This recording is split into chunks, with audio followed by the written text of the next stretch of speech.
Hey everyone, Kirostyle here. Welcome back to 13 Sentinels Aegis Rim. This is another bonus episode. We finished the game, we've gotten the Platinum Trophy, and we started doing some of the optional 4th area. Now, in this episode, I want to go through the analysis section, in other words, the archive of the game.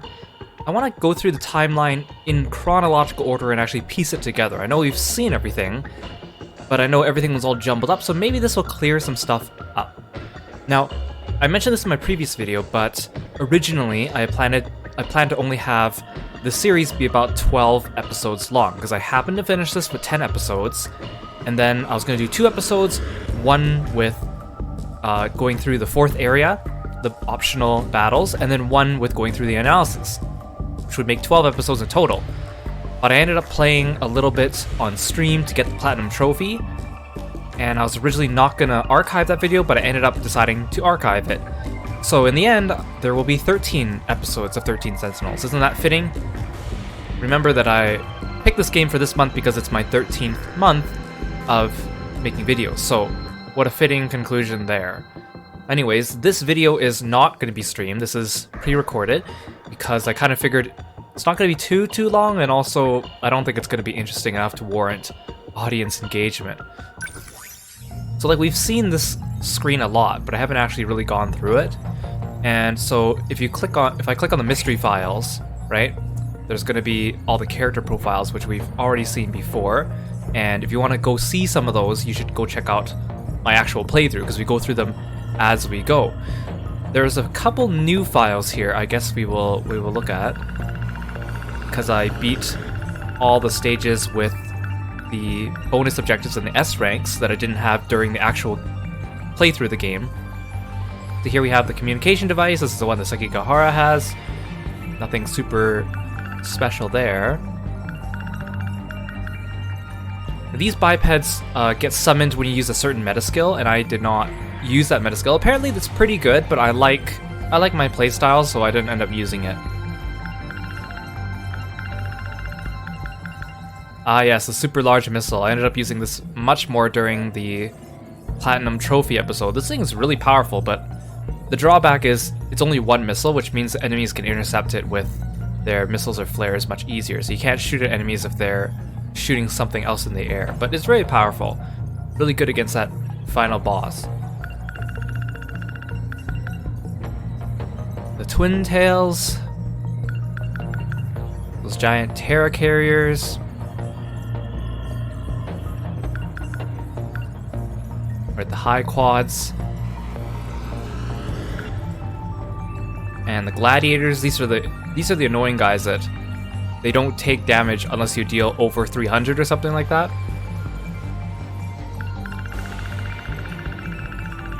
Is that it? Oh. Tamao's Ohagi. Oh right, she made these for Mira and Hijiyama. Oh, that's sweet. Ooh, 5 flavors. Or 5 of each flavor. And there's 3 flavors. Okay, nice. Soft serve. It's like one of the trophies I got was apparently the one for being a foodie and eating all the different food during Fuyusaka's routes. And some people miss that trophy if they don't hang around long enough. Sometimes they give you a chance to go back and try the food that you didn't choose during one point in the game. And so some people have to go back and do that. I was lucky enough I got it on my first playthrough. Oh, look at that fake ET poster. EXT. It looks like BJ's hand.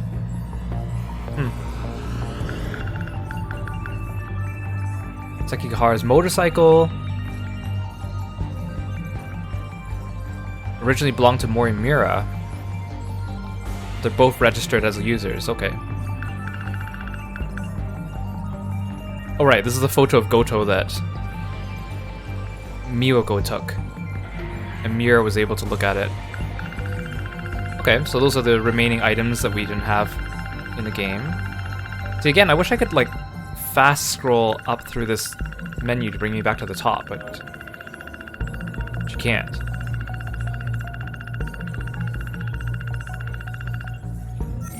Okay, let's have a look through the actual analysis. Gosh, my VTuber model keeps thinking that it's that I'm squinting. Is it because of my Asian eyes? I don't think so, but I don't know. Some days I'm more tired than others, and then I try to calibrate it so that it tracks my face a bit more accurately. I don't know how this is going to work when I get an actual model. I hope it doesn't look weird or tracks my face funny. Who knows? There. We've recalibrated it. Hopefully it does less of that squinty eye. Okay, so the cool thing about this menu, and I haven't had a good look at it yet because we haven't really been going through it. So here's the All Events tab. It goes through all the events in the game in chronological order. I can also tab through and I can sort events just by character. And it's not just the 13 playable characters. I can also sort it by, for example, Tamao Karabe 2188, who only has 2 scenes, but that's kind of neat actually, that you can track it by character. So if you are interested in learning more about a certain character, you could do that. It also says on the side, you can see there's a 1, 2, 3, 4, 5. In other words, the sector area shows you. See if I click on this one, see this first one, Sentinel Pilot Jiro Izumi. This is in Sector 2. You can see the little block there. Obviously, Sector 4 has a lot more stuff in general, because that's where most of the game takes place. Sector 4 is 1985. And then if something happens outside of the sectors, or I guess it's not technically Sector 0, because Sector 0 is like a program, but if it takes place outside the sectors, then there's no block at all, which is kind of interesting. Okay, let's go through these, and we'll piece together the story bit by bit, and maybe I won't read all of them, but I'll summarize them a little bit. Okay, now my VTuber model's not tracking my mouth very well. What the heck is that? Come on, technical difficulties when I'm doing a pre-recorded video? Come on.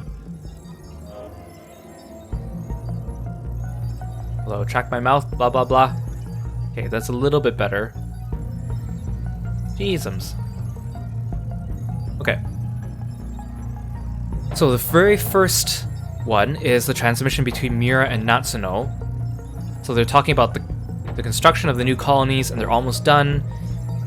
And then Mira mentions that he would like to live during the Pacific War time. That's interesting. And we know now that this Minami and this Mira were in a relationship.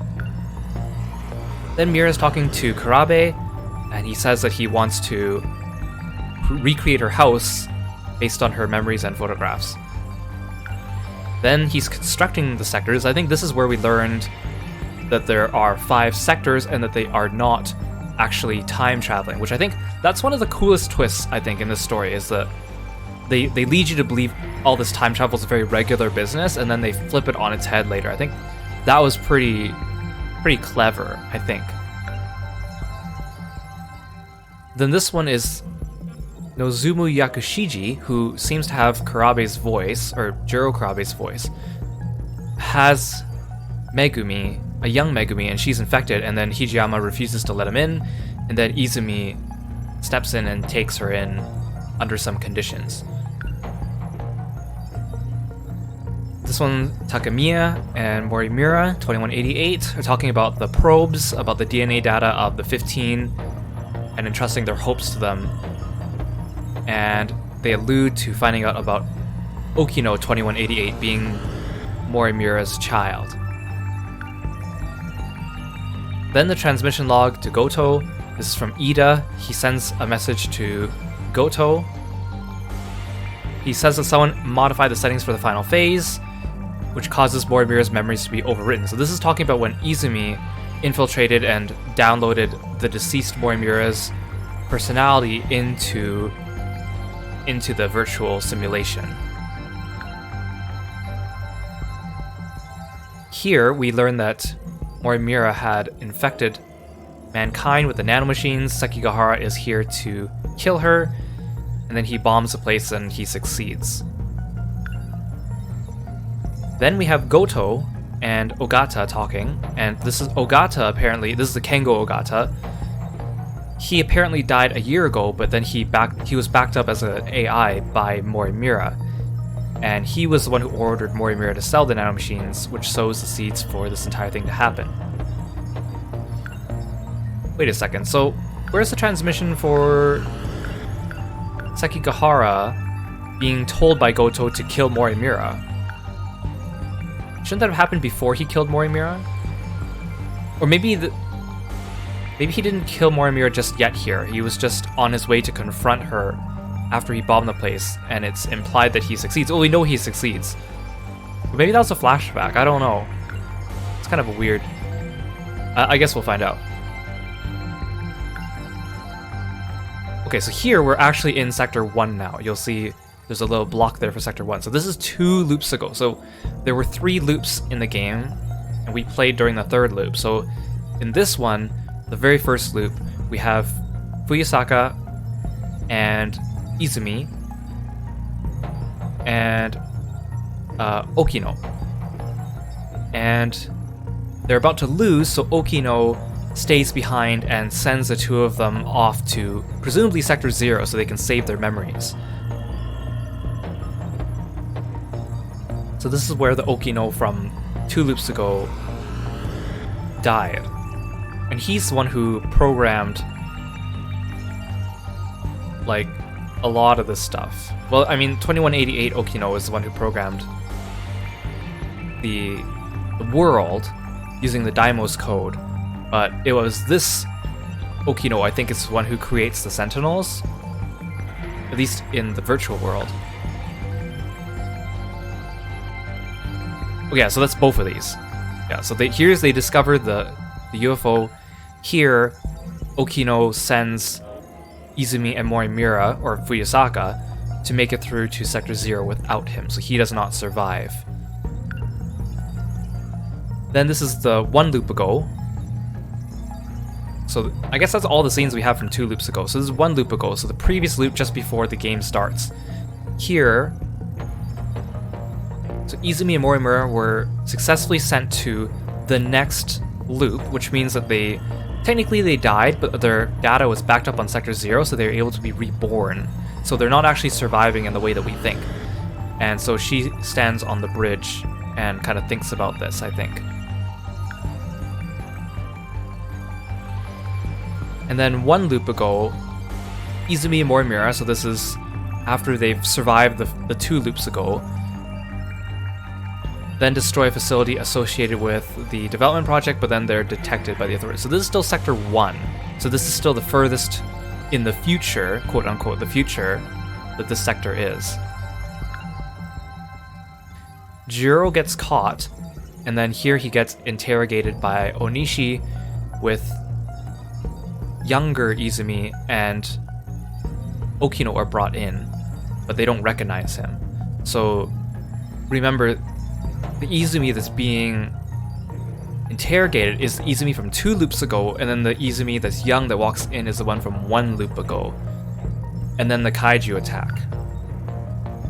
So then the Kaiju attack, and then after the place has been destroyed, this is in Sector 3, it's already been destroyed.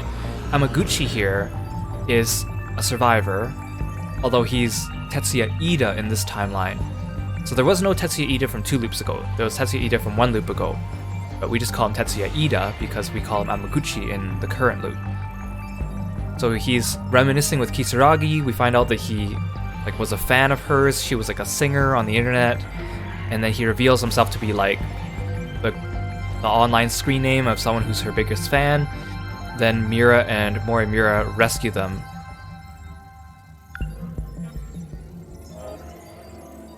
So here we have Izumi from 2 loops ago. He's the older one. It goes around killing the students from 1 loop ago. So that includes Yakushiji, Tetsuya Ida, who is Amaguchi, and Shinonome, and Fuyusaka.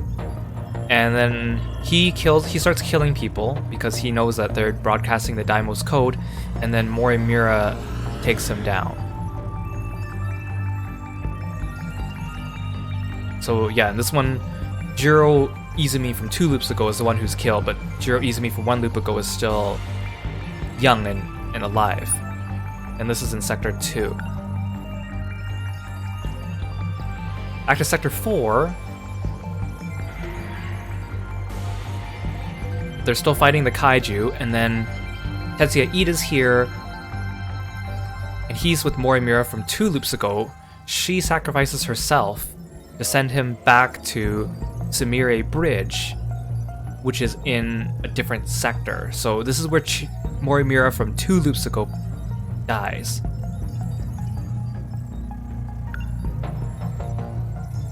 So back now in Sector 1, Tetsuya Ida warps in after being saved by Morimura, and he encounters a young Chihiro Morimura from 1 loop ago, who we know as Morimura.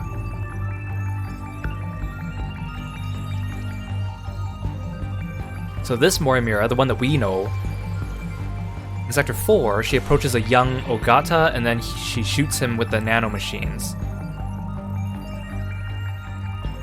Is that when Ogata starts broadcasting the Daimos code? Because we knew for a period of time he was the one who had, like, the key, right? But then they said that he passed it on to Natsuno later. So this whole, like, League of Darkness reference thing is kind of random, too. It doesn't really come up again. So now, Morimura from 1 loop ago encounters Izumi from 2 loops ago. And she's not the same one that had a relationship with him, but she knows it inside her heart that she loves him, and then she shoots him. But so he doesn't die in this one, right? She just takes him down. Chihiro Morimura takes him down, but then here is where she actually kills him. So this is where Prisoner 426, or Izumi from 2 loops ago, dies, and then presumably becomes an AI later. Yeah, here. So now, years later, Tetsuya Ida's grown up, and he brings back Kisaragi. So we know that Kisaragi and the others in loop 1, from 1 loop ago, they died eventually because of, like, an explosion before their data could be backed up. So let me just, okay, so now, so it says 1 loop ago here, but then here it doesn't say that. So now we're in the current loop, right?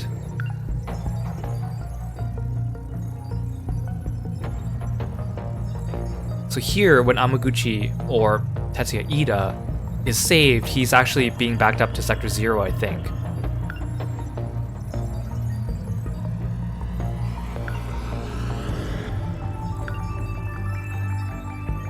Yeah, okay, so this is current loop. Young Morimura encounters Tetsuya Ida, and then they grow up. Yeah, okay, yeah, we are in current loop now, because, yeah, Ogata's here. Young Ogata. So now Tetsuya Ida's grown up. This is the Tetsuya Ida we know. He still has his, like, orange hair. He brings back Kisaragi, who died in the previous loop as an AI. And according to this, Morimura tells her that she died at the hands of 426, which is not true. And so this is also this Kisaragi is Miyuki Inaba.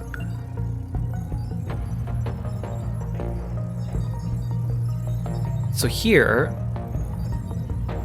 yeah, Morimura is talking to Ida and realizes that Ida lied that Izumi was the one who killed Kisaragi and them. And so she starts to regret killing Izumi. So Ida's still trying to bring back Kisaragi, and then he installs 426's data into an android to get information from him.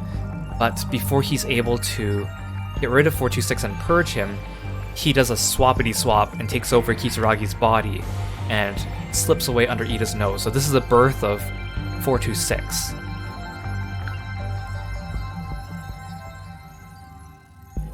By the time Ida notices, then it's too late, and then he pleads with Kisaragi, and she refuses to let him go through with his plan, because he wants to kill the current Tomi Kisaragi and take over her body for his Tomi Kisaragi, and she doesn't want that. But and she wants to just be uploaded to the Sentinel and become an AI for the Sentinel, but he doesn't want that. So now it looks like Ida's grown up. He's no longer looks like Amaguchi. Goto started working with Morimura, and then they learn from logs from 2188 about Interlocutor's memory tampering. Meanwhile, Izumi's fighting the Kaiju, and he runs into Shinonome in Sector 2, and he saves her. Shinonome, who now is rescued, starts to develop feelings for Ida.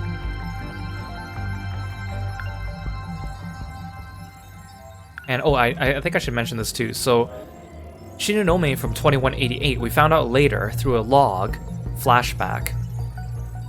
Oh, okay, that's... Sorry, my train of thought is... You know how I said earlier that we saw some logs that weren't events? Like, for example, how come there was the part with old Goto telling Sekigahara to kill Morimura? How come we didn't see that in the archive here before the actual death of Morimura? It's probably because that was embedded within another cutscene. So, like, these are cutscenes, right? So that was not its own separate cutscene. That's why we didn't see it up here in the timeline. So even though the timeline here is helping us sort things out by sorting out the timeline of events, there's still cutscenes embedded within them. Okay, so that makes sense. So that's why we didn't really see we haven't yet seen the log with Ryoko Shinonome from 2188, which should have happened by now, because she was the one who sabotaged the colonies. That log was probably embedded within another cutscene, so that's why it was not a standalone log on its own. I kind of wish that they put those logs separately in this archive just to really sort things out. Anyways, I said during the game that Shinonome from 2188, we only saw her very briefly, and apparently she's the one who sabotaged the whole deal and downloaded the Daimos code, or like she activated the part of the Daimos code that spawns the Daimos and turns it into a game because she lost her faith in humanity. They don't really expand upon that, and that's a pretty big event because that spurs on the entire rest of the game, but they didn't really put that in much depth. So I was doing like some light research. I was not like digging too deep, but apparently in an interview with the writer, he said that perhaps that Shinonome from 2188, the reason why she lost her faith in humanity was she was probably in love with Tetsuya Ida from 2188, and he refused like a suicide pact with her, like a lover's suicide pact, and that just caused her to lose faith. We know people do crazy things because of love, especially Shinonome at times. That's what spurs her to sabotage Project Arc, which I think they could have expanded on that. I'm not saying it's a satisfying reason, but the fact that it's not really in the game is kind of... I feel like that's a big thing. Anyways, Shinonome of our time, we're back to her. She harbors feelings for Ida, which I think is still weird. Sector 2, now Morimura and Ida are discussing the fate of the world, and Sekigahara interrupts them, and then Sekigahara talks to Ida about his doubts with Operation Aegis before or without Morimura around. So this is shortly before Sector 2 falls. So Sekigahara goes to talk to the AI of Sentinel number 17, who is Miura from one loop ago, same loop as Miyuki Inaba, and he learns about the logs from 2188. Morimura had locked most of this data down, but Miura secretly kept a backup of it and stored it in the Sentinel. And he tells Sekigahara to recover these logs if anything should come to harm to him, because these logs basically are the key to uncovering the mystery behind what happened. Ida asks Shinonome to install the upgrade to the code, which is actually the virus. She does it, but she does it to Sekigahara's Sentinel. Then, when the Kaiju invade, Sentinels go haywire because of this virus, which is being spread from Sekigahara, which makes him look like the culprit. So, like, the world is being destroyed here, and then they teleport all the Sentinel pilots to other sectors to save them before Sector 2 falls. Ida stays behind and seemingly perishes, but he actually did not perish. So Izumi from the current loop, who becomes Kurabe, appears in Sector 3 before Yakushiji and Kisaragi. Shinonome ends up in Sector 4. This is Sector 3. Shinonome ends up in Sector 4. She gets taken in by the police, interrogated, and then Ida steps in to save her. Back in Sector 1, Sekigahara has been transported to Sector 1. Androids awaken, begin to attack, but then he gets saved by Kisaragi from previous loop, who is Inaba, and she gives him like the gun and some pills to help him with his memory, because his memory is deteriorating because everyone got infected with the virus. Okay, Sector 5, this is where Miura and Hijiyama's story takes place. They are talking about how they have the Sentinels in their possession. They need to learn to pilot them to win the Pacific War. So again, Miura goes to see the Sentinel, Hijiyama introduces him to the Sentinel, and we see Kiriko Doji, who is, Okino walks in on them and kind of introduces himself to them. Sekigahara arrives in Sector 5, and he questions Okino about the effects of the virus, which is DD426. Okino reveals that he avoided having the virus because he transferred his memory into the nanomachines and basically now has a simulated personality. So he's not actually quote-unquote the real Okino, he's like a simulated AI of the original Okino's personality.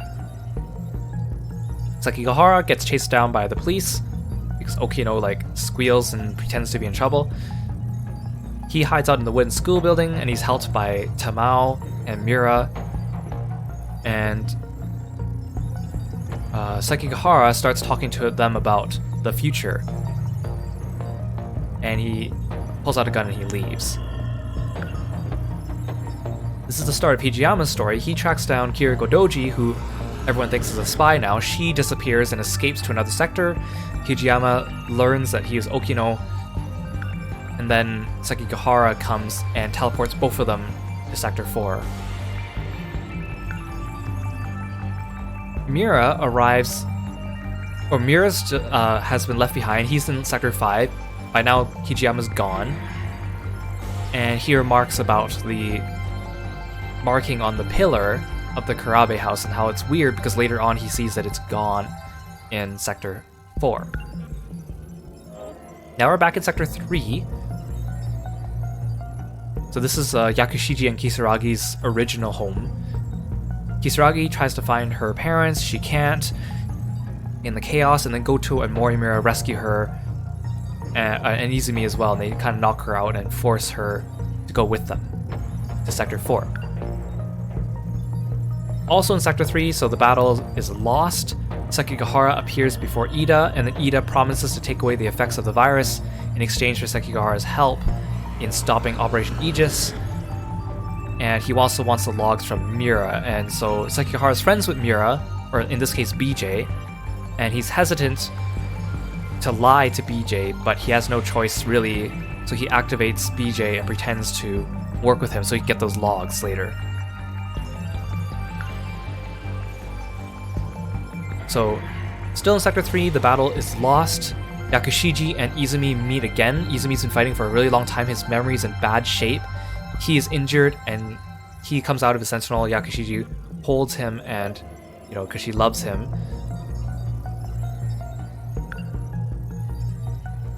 Meanwhile, Hijiyama is teleported to Sector 4, and then he gets fed by Yakisoba-pan by his Yakisoba-pan angel, who is Megumi, who by now, from between here to here, escapes Sector 3 and goes to Sector 4. So during this time period, Megumi and Izumi go to Sector 4, and Izumi gets his new personality as Kurabe.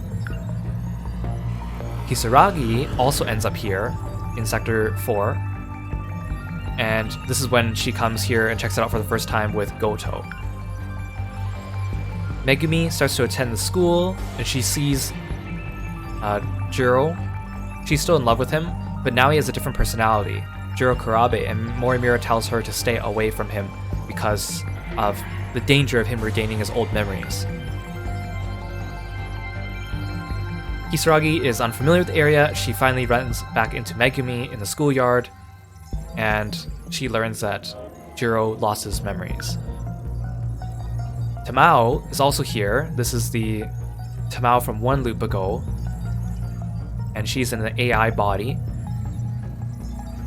Goto runs into her, and Tamao talks about how she thinks Morimura is trying to implant 426's memories into Jiro Kurabe. Fuyusaka is late for school. She runs into Sekigahara and she runs into him and falls in love with him. I still find this whole romance between the two of them really weird, but whatever, I guess. It is what it is.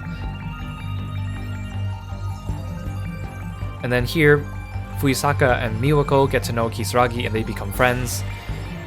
It's revealed that they're also friends with Natsuno, and Yakushiji is now here as well. Fuyusaka runs into Kurabe and Amaguchi, and they're talking to each other about the dreams, and she realizes that she has dreams that are weird as well. In the science room, Goto is kind of suspicious of Morimura, and basically he's questioning her motives by this point. Fuyusaka's still talking to Kurabe and Amaguchi about their dreams, and she talks about that dream on the bridge. Then, Fuyusaka and Kurabe talk about dreams again, and she had dreamed about being in the UFO. So Fuyusaka goes to the science room with Kurabe to clean it up, and then afterwards when she's left by herself, she gets mysteriously teleported away in the gate because she's able to activate it because she's actually Morimura. I think it brings her to a sector in the future. I don't remember if it's 1, 2, or 3, but she gets sent to the future and then she gets sent back, ends up in the nurse's room, and they all pretend that she's crazy. In that time frame, that's when I think Goto uses her body to activate the UFO and get more information. Oh yeah, so here it is. She ends up in Sector 2. She runs into Sekigahara again. Okay, so maybe that's not where... Or maybe it's between the interlude between here. Oh yes, it is. There it is, yeah. So she goes to Sector 2, runs into Sekigahara. She loses consciousness. Goto and Morimura find her. Goto takes her to the UFO, uses her biometric ID to access Morimura's logs. And while he's doing that, he finds out about the log from his future self, or the 2188 version of himself. Fuyusaka wakes up in the nurse's room, and then everyone pretends that she's just crazy and she didn't actually go to the future. Now here, we switch back to Kisaragi in Sector 4. She is looking for information about Shikishima. Miwako introduces her to Ogata because his father works there. They get teleported to the future at this point. Shinonome, meanwhile, is still chasing Sekigahara around. She thinks he's 426, and they accidentally shift through the gate. Okay, so here, Kisaragi meets with Miwako, they meet Ogata, they pick her, and then they end up going to the future in Sector 3.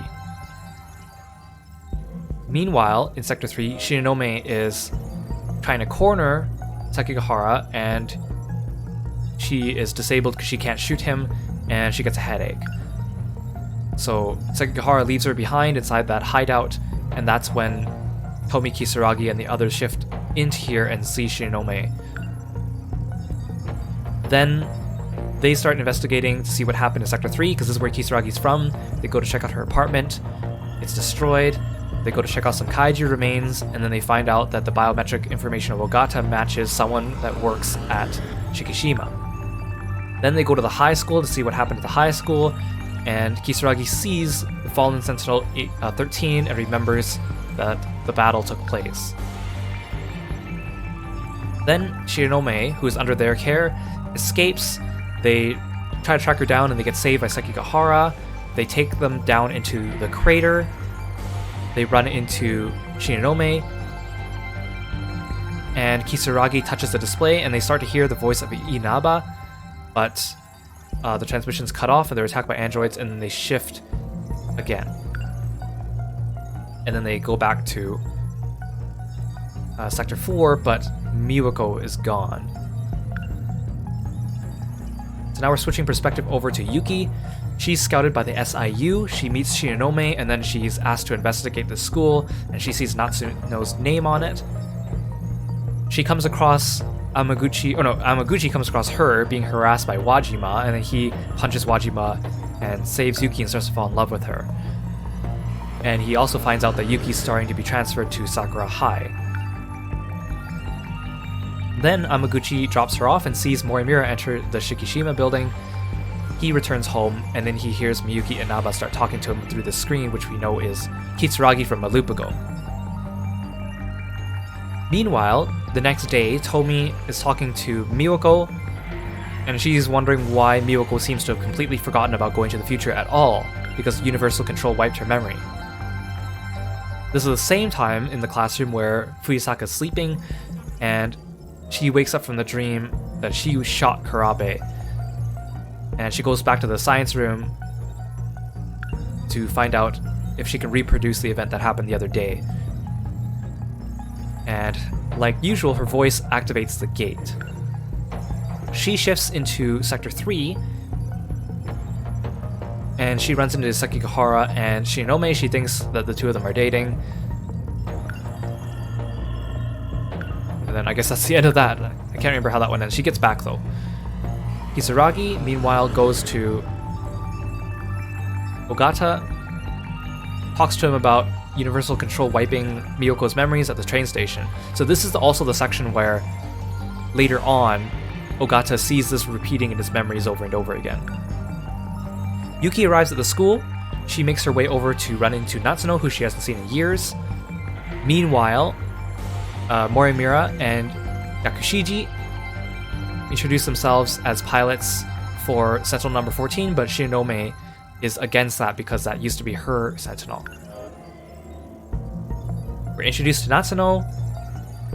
She likes space. She goes to the tracksuit. She sees all the men in black. She goes to the locker room. She finds BJ and hides him, and then he asks her to go to the gate. She goes to the gate, and then she teleports to the future, which is Sector 2, and the place is destroyed, and then so she runs away. The next day or something afterwards, she ends up back in the present. Oh no, she goes to the past. At some point in time, after school, she shifts to Sector 5, and she hears some voices, and she sees Goto as well as Kurabe or Tamao as well from Sector 5. So Tamao's still in Sector 5 at this point from the current loop, and she knows that Goto is a time traveler as well. They arrive at the military facility. I just don't know how they got in. The security must have been so lax. And they find Sentinel number 19 instead of Sentinel number 17. The gate gets locked by Sekigahara. Or is it Okino? No, I think it's Okino, yeah. The gate gets locked by Okino, and then so they can't return back to their own time. And she runs into Mira. That's when Mira's story kind of takes place. He sees Minami hiding behind the trees, and then they get air raided.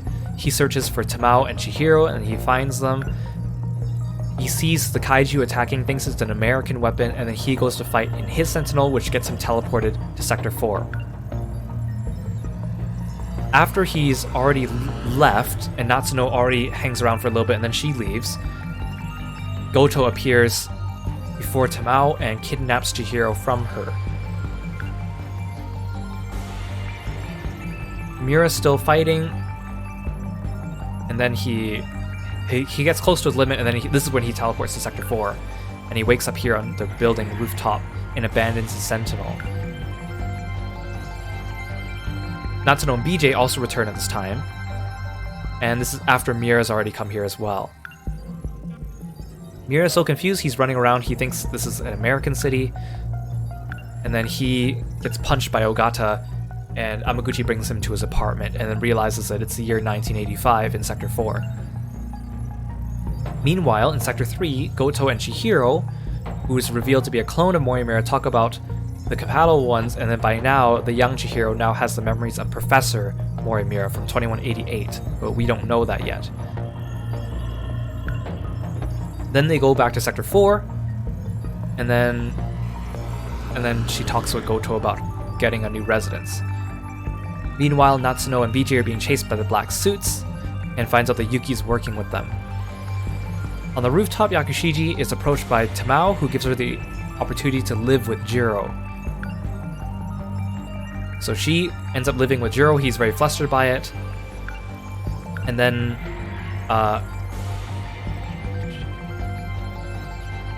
alright, so it's not right away that Mira starts to live with Karabe just yet.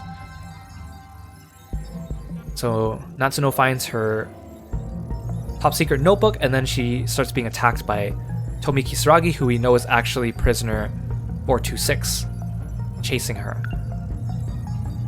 During the chase, she runs past Miwako. Miwako notices that this Kisaragi has bandages on her leg and doesn't talk to her. Meanwhile, Fuyusaka and Kisaragi are waiting for Miwako at the front gate, and so in other words, Kisaragi has an alibi, and that's how we find out that there's two Kisaragis. Natsuno gets chased into the bathroom stall, and she's about to be attacked by robot Kisaragi, who's actually 426, who's actually Jiro Izumi from 2 loops ago.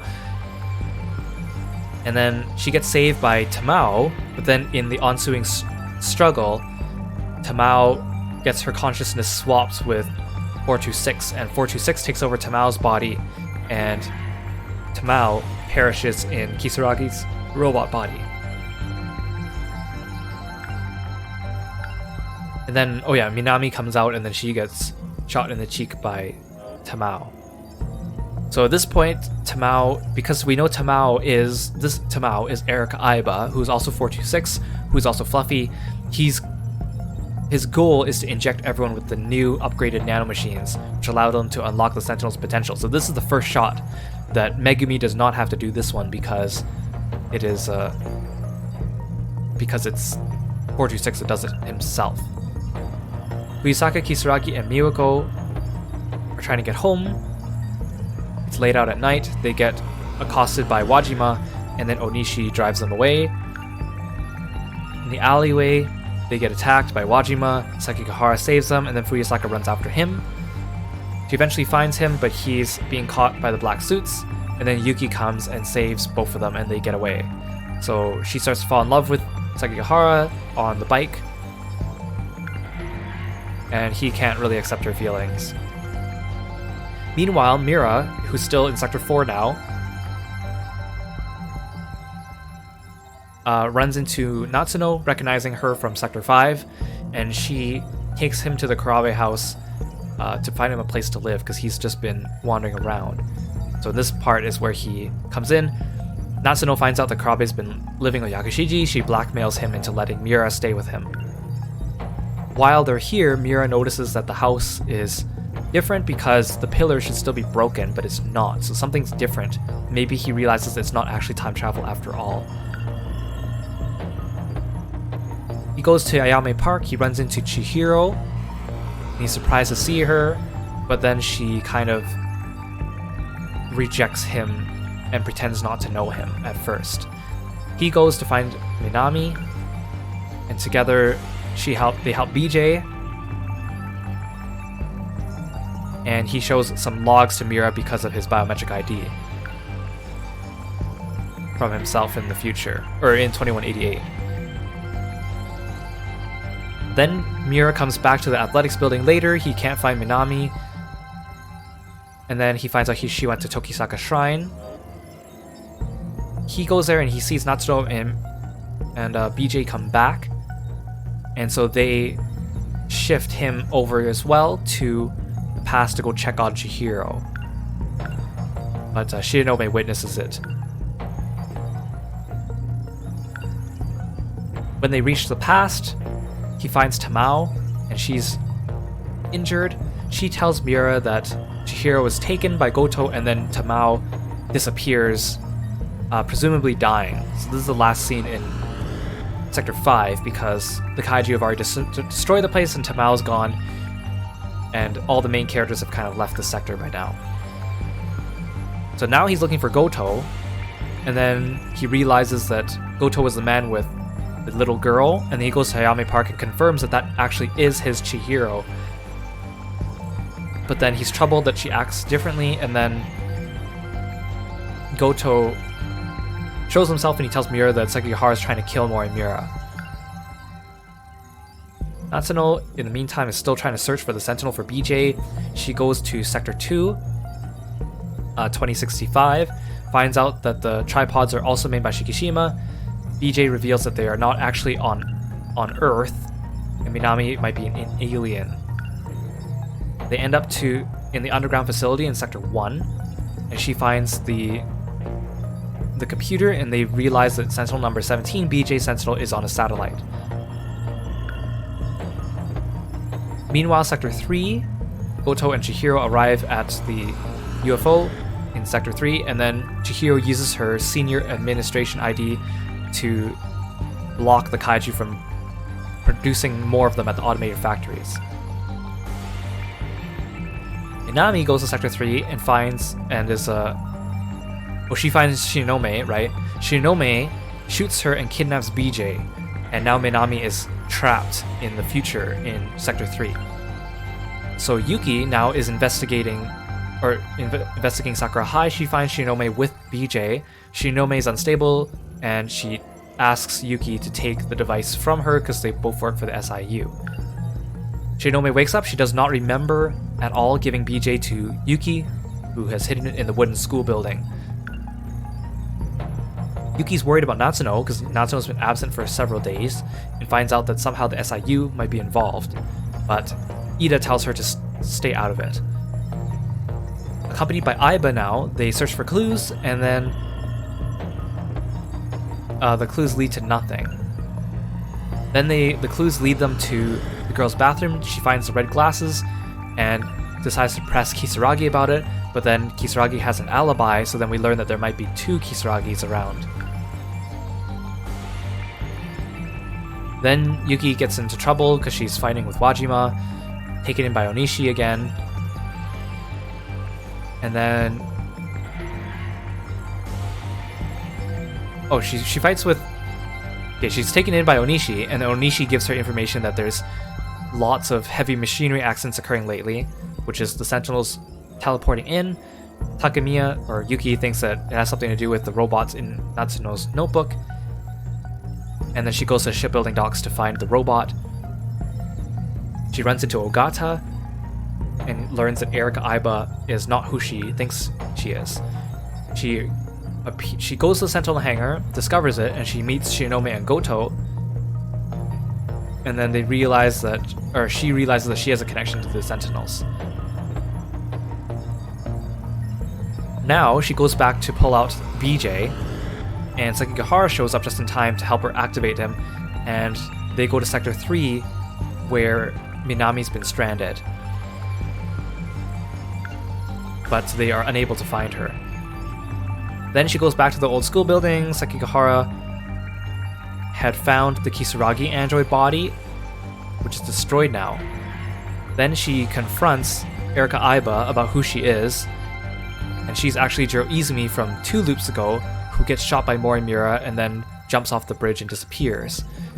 She wanders around, ends up at Tokisaka Shrine, gets shot by Sekigahara, not completely destroyed yet, happens to run into Kurabe, and transfers her nanomachines into Kurabe and becomes Kyuta Shiba. Meanwhile, Yakushiji follows Jiro around and runs across the mysterious talking cat Fluffy, who offers a contract to her to get back Izumi's memories. Now, they don't directly explain, because we know that Fluffy is only able to be seen by Yakushiji, but they don't really talk about why. And we know that Izumi, or 426, is living inside Kurabe's nanomachines in his brain. So he's the only one able to see Shiba. So we also know that Yakushiji can only see Fluffy if Kurabe is within the general vicinity. So I think the only way that I think this makes sense, and they don't directly describe this, but I think it has to be something along this line, is that somehow 426 inside Kurabe's nanomachines is able to project himself and make him appear only to others by somehow coming in contact with their nanomachines. Like maybe he wirelessly broadcasts it directly to their brain. Because everyone has nanomachines, all the main characters have nanomachines, so that's the only way that makes sense. Because there is a scene later where Sekigahara is able to see Fluffy, So maybe Shiba is just able to show Fluffy to whoever he wants as long as they have nanomachines and is standing close to Kurabe. Not that I don't buy it, I think that's the only way that it makes sense, but I wish that they at least explicitly said that somewhere in the game, and that you didn't have to make that conclusion yourself. So Kurabe and Fuyusaka are cleaning up the science room, and then they talk about their dreams again. And then Mira and Yuki go out and they rescue Natsuno. Oh no, sorry, BJ, who is Mira, finds Natsuno and then gets Yuki Takamiya to go help her. And I think she gets her gun from Sekigahara, right? So, yeah, the gun given to her by Sekigahara, she takes down the androids, and then she finally finds Natsuno. So that's the end of Yuki's story. Meanwhile, Yakushiji is living with Kurabe, and Fluffy appears to offer her the contract, and she makes up her mind, and she starts going around and shooting people. So she shoots Goto first, and they lose their memories when they get shot. Meanwhile, Mira is unable to accept that Chihiro is different now. He wants to see Natsuno again, and he sees that she's in a panic state, and they find out that BJ is missing. So BJ goes missing after they saved Minami from Yuki's story. Mira is hung up on Sekigahara's words, and so he finds out he's one and the same as BJ, but he's not the same Mira, he's a Mira from a different loop. Amaguchi happens to come across them, and Amaguchi tells Mira about the dream he had the other day. Amaguchi also meets up with Fuyusaka, and they talk about their dreams again. And he wakes up in his apartment, and he talks to Miyuki Inaba again. Now Hijiyama, back to him, it's been half a year since he's been shifted, so we can kind of use that to determine our timeline. He has grown out his hair, he's stolen someone's jacket, and he gets into a fight with Wajima and Ogata. So now we're starting Kurabe's story. So this is the confusing part, because when I started Kurabe's story, my impression was his happened earlier in the timeline, but his happens, if you look at the timeline, like smack in the middle there. So in other words, that's why I was so confused when we saw him running into the Tamao android.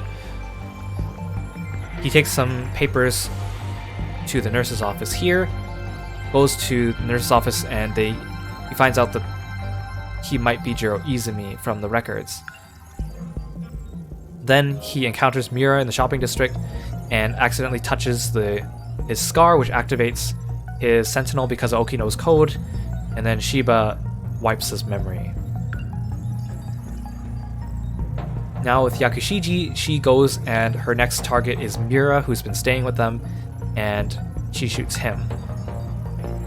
Hijiyama finally tracks down Okino, and Okino promises Hijiyama that he helps him, he'll get to do whatever he wants and send him back to his home, which he doesn't know is destroyed. So he goes to the school now, and things are a lot different. He reminisces. Then he splits up from Okino, starts looking for him.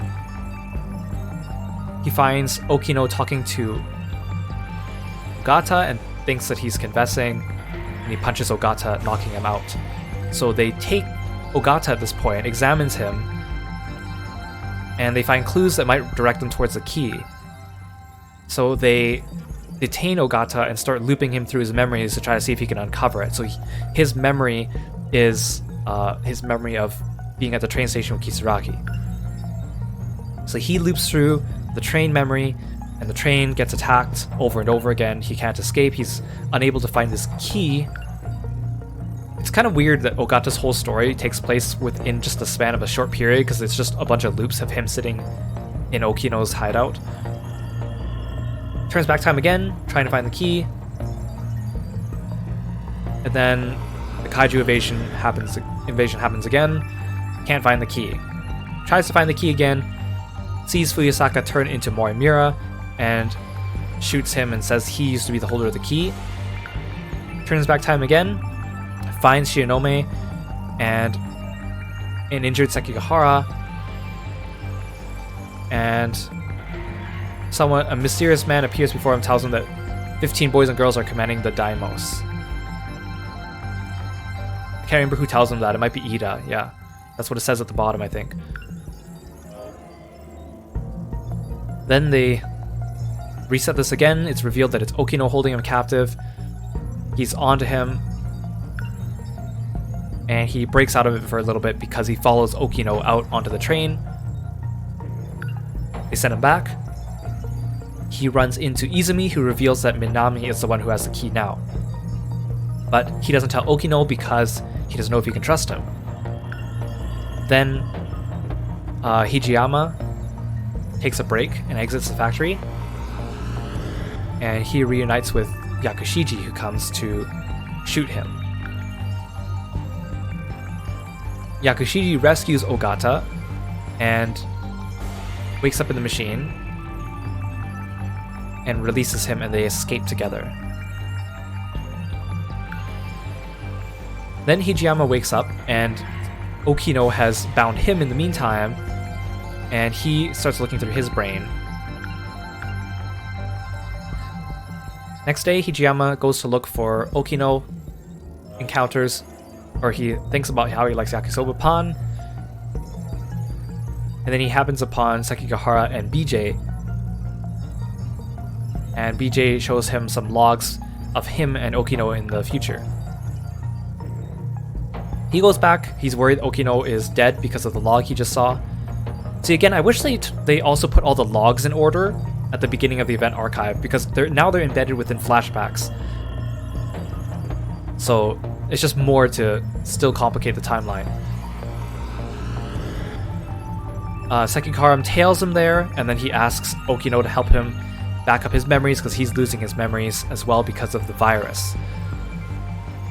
Hijiyama goes back, reminisces, and then he reunites with Miura. Then he shifts back in time because of what Miura tells him, and sees that the land has been destroyed in Sector 5, but then he also realizes that there's no causality link between the 2 years, which is not intuitive to what time travel is. Kisaragi sees them shifting, and then I think, is this where she... Yeah, she sees them come back, because she stakes out the spot, and then once Hijiyama leaves, she makes a deal with Okino to help her get back to 2025. Meanwhile, Fuyusaka's hanging out with her friends. Sekigahara shows up and takes her away on the motorcycle, and he tells her that her dreams are actually Morimura's memories. They meet with Morimura, and then they learn that Morimura is her, and that she was from a previous loop ago, and she is an illusion created by Universal Control. Meanwhile, Yakushiji returns back. She still feels bad about shooting Goto. Then Yakushiji talks to Fluffy, but Miwako walks by and thinks she's crazy because she's talking to no one. Yakushiji gets jealous of Fuyusaka and Karabe, and then I think, is this when she tails Fuyusaka and she shoots her, I think? Which is in the washroom. Now, Fluffy tells Yakushiji that their next target is Sekigahara, and he tells her that he also has a gun. She tries to shoot him, but she sneaks up on him, but he catches her off guard, and she's unable to shoot him. Meanwhile, Karabe sees Yakushiji talking to Goto. He hears Izumi and then realizes that he is Izumi. Gosh, come on, V2 model. Stop squinting your eyes. Gosh, this is so annoying. I can see it out of the corner of my eye. I don't even know if I should bother resetting it. Let's try it one more time. It's so annoying. I love this model because it's so easy to use and it was easy to get, but man. And it looks fine when I open up VTuber Studio, but then when I close it and I switch to here, it starts doing the squinty thing. Okay. Kurabe and Shiba go hang out at Amaguchi's place, and then he tells Amaguchi about a dream he had again. Again, I think it's so weird that Shiba was the one who kept pushing for them to hang out with Amaguchi, but if he wanted to keep his cover, I don't see why he would do that. There was no benefit to getting Kurabe in contact with Amaguchi, unless he was trying to tap into, like, make him awaken to his memories or something like that, but he already did that with the videos. It just seems like a good recipe for getting him caught. But we know that didn't happen. And then this is the same thing but from Amaguchi's perspective. Then Yakushiji talks to Miura about the scar on his forehead, and then she remembers the day that she shot Miura. So at some point in time she already shot Miura between now and previously. Amaguchi wakes up in his room and he talks to Inaba and finds out that his dreams are actually Ida's memories. Then he finds out from Inaba that the city's an enclosed area, so he decides to go find out for himself. He runs into Yuki, they go on the motorcycle, and then they end up at the edge of the city and find out that it is indeed enclosed. Shinome is investigating. She discovers some logs, and she wants to find out who erased the logs. So she discovers a few things. I can't remember exactly what she discovers in this one. Yakushiji and Amaguchi. In the meantime, she meets Amaguchi on the roof, and then she shoots him. And then his Sentinel appears and takes him away. Jiro sees this, and then Fluffy has to manipulate his memories. Amaguchi flies off in his Sentinel, and then ends up getting... finds out that he's in space or whatever. Crashes. Yuki sees him, and then Ida presses him to cooperate. Yakushiji realizes that Fluffy really is doing his magic and manipulating Jiro's memories, and then he tells her to shoot Kisaragi. Kisaragi is her friend, so she doesn't want to do it. So she feels guilty. Then she follows her, and then she shoots her in the cafeteria. Ogata sees this, he meets her at the front gate and tells her that he saw that. And then she runs away. She goes back to the house, sees Kurabe dreaming about Fuyusaka. Oh no, so she hasn't shot Fuyusaka yet. Sees him dreaming about Fuyusaka, Fluffy tells her to shoot Fuyusaka next.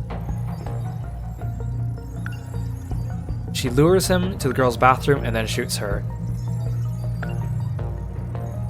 Meanwhile, Kurabe is learning from Kisaragi and Miwako that Shiba never actually existed. And he realizes that he actually didn't have any memories about Shiba in his childhood. So they keep noticing that he's talking to himself because they can't see that he's talking to Shiba. So he realizes that Shiba is an AI. Miyuki Inaba contacts Amaguchi again. Ida's trying to erase her now, so he encounters Shinome. They go to the outer walls, and then they get in the Sentinel 20 and teleport to Sakura High in Sector 3. Okay, I'm gonna move my model to the side so you can see the timeline. But luckily the timeline, there's nothing behind my head here. Okay, just because I don't want to block it. So they go to Sector 3, they descend into the UFO, they confront Ida, who's taken Yuki hostage. Ida commands Inaba's functions to be shut down. And then Shinome manipulates the equipment to shift herself, Ida and Takamiya, back to Sector 4, which leaves Amaguchi and the black suits behind. And then Natsuno appears. Shinome, Yuki, and Ida appear back in the gate in the science room, and she shoots him because, oh yeah, that's the revelation she finds out. She finds out that he's doing this all for his Kisaragi. Meanwhile, Kisaragi's meeting up with Okino, and they shift. And they find Amaguchi and Natsuno still there. I don't know why the black suits aren't there, but whatever. And they see the log from Kisaragi from 2188, who's the original one, and they reestablish the controls with Inaba and hear her plans about what she wants to do to change universal control. Shinome wakes up in a bed in the nurse's office. Amaguchi's there with her, and then he leaves. So this is Shinome's story. She finds Fuyusaka and remembers the day that she found Fuyusaka's ampules and finds out Miss Morimura has been trying to change her personality. Meanwhile, Miura questions Kurabe about the shopping district, and then he says that he can't see Shiba even though Shiba's standing right next to him. That's when he finds out that Shiba is actually an AI that no one else can see. Meanwhile, Yuki reminds Shinome that she killed Ida because she doesn't remember, and then she remembers the surveillance footage she saw in the underground facility where she found out that Ida actually didn't care about her at all. Kurabe's on the run from Shiba, and then he runs into Shinome and talks about the dreams, and she thinks that he's Izumi. And then Shinome gets pursued by Morimura and Goto into the science room, and they reveal to her that she was the one, or she remembers that she put the virus into Sekigahara's Sentinel. And then they try to get her to remember her password, but then they reveal that she isn't able to remember it. That's why they've been keeping track of her. Finally, she just loses her entire memory because the infection has taken hold. Now she's forgotten everything except for the Sentinels and the gates, and no longer has the passcode. I can't believe Shinome's story just kind of ends off like this, though. It's kind of sad. Which means that when we're fighting with her in the battlefield, she doesn't actually remember any of the events that happened there. At least she doesn't get the headaches anymore, I guess. Hijiyama is looking for Okino again.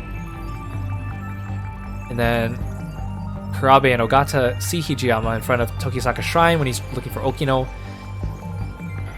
He remembers about the Tamao android. Then Hijiyama and Ogata wait together to wait for Kisaragi and Okino to come back.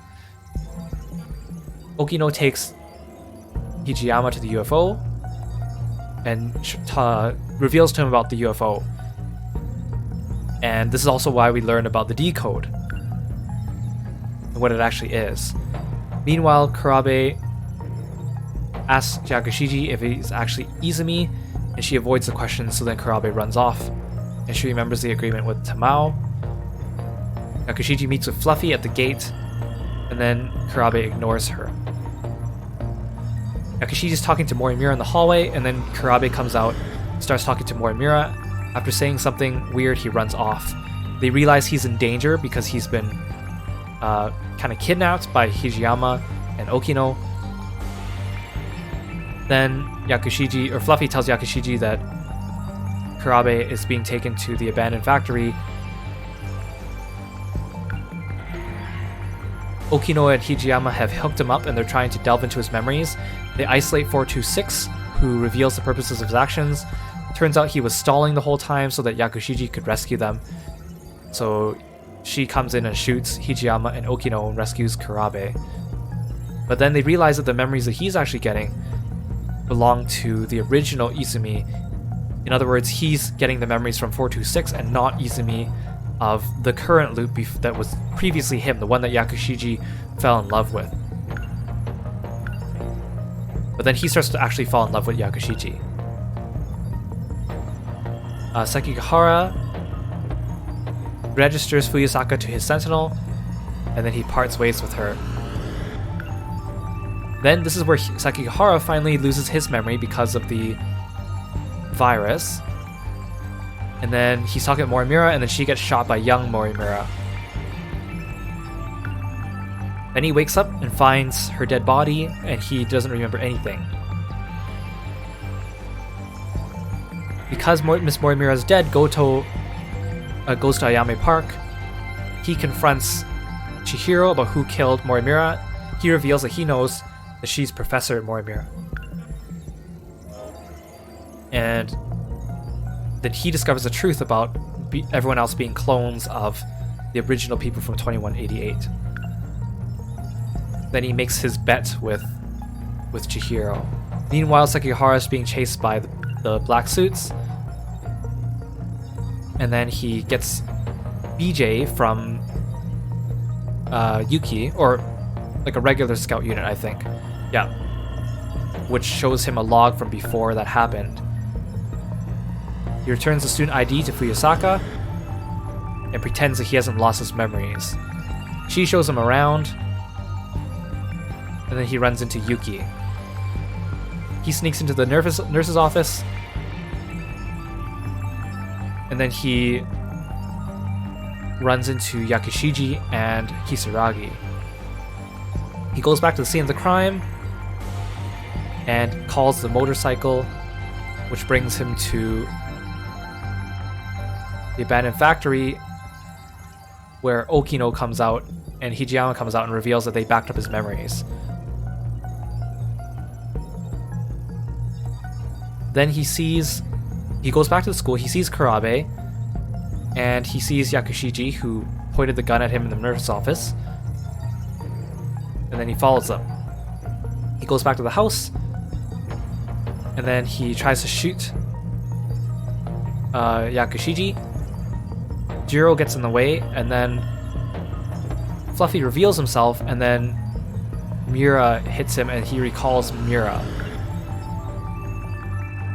Meanwhile, Hijiyama and Okino shift back to the UFO. In Sector 3, things seem a little bit off because there's androids around. They try to shift back, but Okino sacrifices himself to let Hijiyama return. So Hijiyama goes around the school searching for someone that can help him.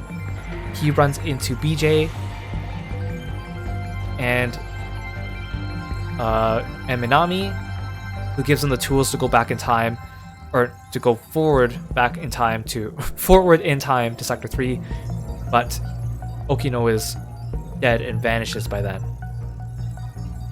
So now BJ, having fulfilled most of what he wanted to do, passes on ownership to Sentinel number 17 and sacrifices himself.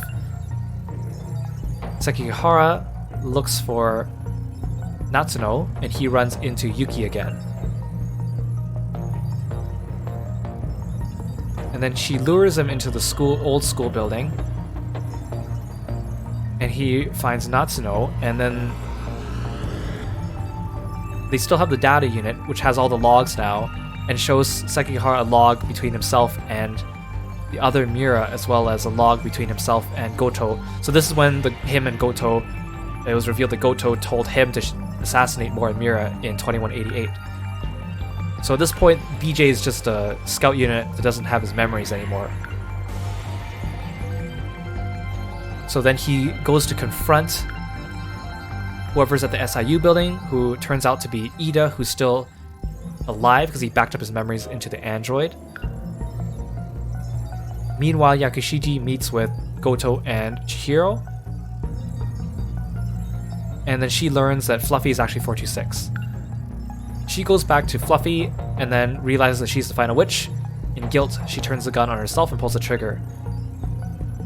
Fluffy confesses that he actually has come to like her and takes his leave and apologizes.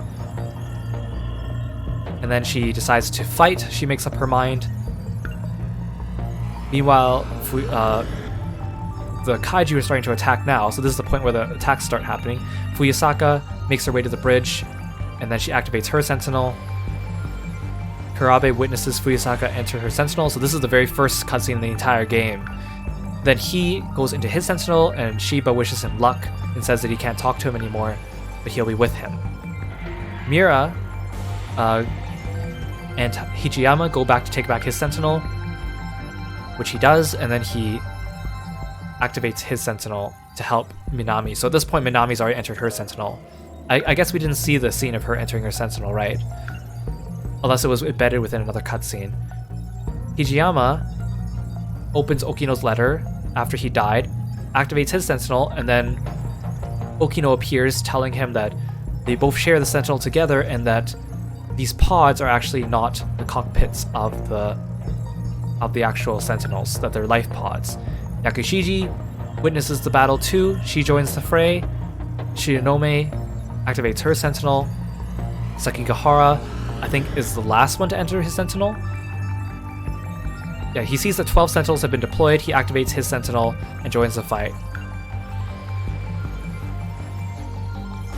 Miura's fighting in his Sentinel. It takes heavy damage. Ogata, to protect Kisaragi, he activates his Sentinel and faces off again, even though he's surpassing his limits. So at this point, he's already been in his Sentinel because Sekigahara saw him. But he's out of his Sentinel and then goes back in.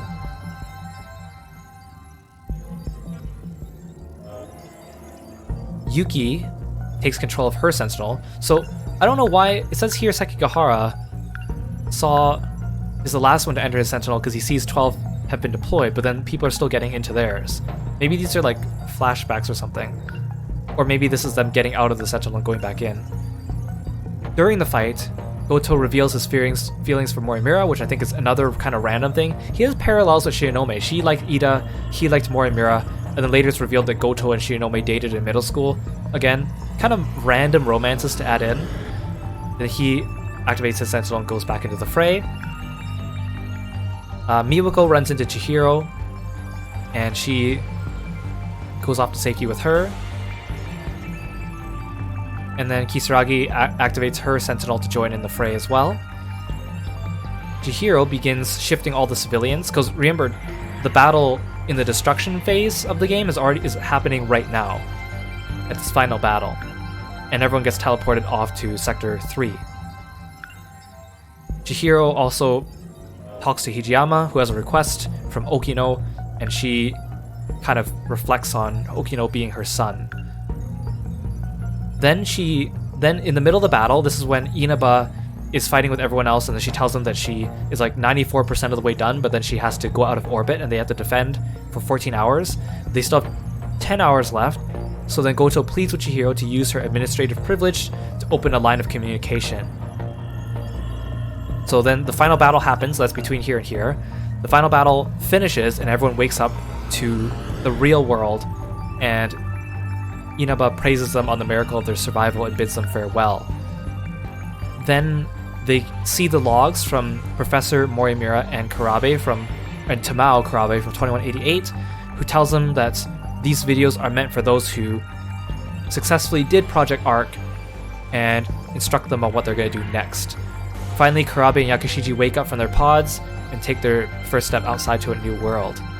Here's the credit roll. Ida is somehow still alive because data, backup, whatever, and reconciles with Inaba, and she starts to sing. So then Goto and Shinonome talk to Chihiro in the park, and they talk about how they want to bring back the AIs as real humans. How weird would that be, realizing that you're actually an AI and that the world is simulated and that none of that is real and it happened hundreds of years in the past? It's so wild. And then everyone reunites at the school. 5 years has gone by, everyone has kids, and they reunite with also Fluffy and Shiba as well, and BJ. I'm still kind of sad that Sekigahara does not appear in any of these scenes because he's a loner and he's back managing the pods. I feel like that's a cop-out. And then Tamao meets Tamao. And then finally Morimura and Izumi reunite. Now, that's the end of the game, and then remember, this is the quote-unquote secret cutscene that we saw at the end, and from what my understanding of this is that what this is doing is, like, if you remember what this cutscene is, I'm not going to play it, we fly through space and then end up on another planet, and then it shows that the Kaiju are attacking that planet, and then like Ogata and I can't remember who else is there, Fuyusaka or Kisaragi are there, and they're like, oh no, the Kaiju are attacking, what do we do? And then it just kind of ends. I think what I've read, based on excerpts of interviews or archives from Vanillaware, is that this is closing the loop. So this is like, imagine that there was another Project Arc. Like, Project Arc was sending out their DNA to other planets to look for places to inhabit. What if, like, we got the successful one, which is the ending of the game. What if there was another Project Arc that made it to another planet somewhere else, and suddenly now they're undergoing the same problems that we did in our game. The Kaiju are attacking, and they got a problem solved through that. So that basically it's like, it's kind of saying, what if all this stuff is actually happening again elsewhere? And basically it closes the loop, because it's a video game, into saying that now all the events are repeating themselves elsewhere. And so I think that justifies you being able to go back and redo the recollection and the destruction phases as well. And this was entirely unnecessary, but I guess it's a nice touch to make the whole game cyclical, to show that this cycle can continue on because there's other Project Arcs out there in the future, and that's why we can continue fighting. Alright, that was a lot of talking. Man, I've been talking for like an hour and 20 minutes. But thank you so much for joining me on 13 Sentinels Aegis Rim. I think this was a really fantastic game, and it definitely surprised me how good it was. And I'm really happy to be able to play a game with a plot like this that I can enjoy all the twists and turns as it goes with you guys. So I hope you enjoyed it. Let me know your thoughts on the game or the story in general. I highly recommend checking this out. This game's on PS4. It's coming out for Switch later this year. I have no idea how that's going to be able to handle all the destruction parts. If you do like missile rain with all your characters, it's probably going to lag, but I'm sure they'll find a way to do it. But I definitely recommend checking it out, even if you watch me play it. Your story playthrough is going to look different than mine, even though the story is linear in that the sense that the end point is always the same, but the order in which you see everyone's cutscenes will differ depending on the paths that you choose, which I highly recommend experiencing for yourself, especially since it was so complicated. Maybe you'll pick up on things the second time around that you didn't see the first time around with me, or maybe you just forgot a lot of the story and you want a good refresher and to get your feet wet in it again. So, with that, thank you so much for watching, guys. Keep your eyes out for the next game of the month coming up, and as always, I'll see you in the next video. Bye-bye!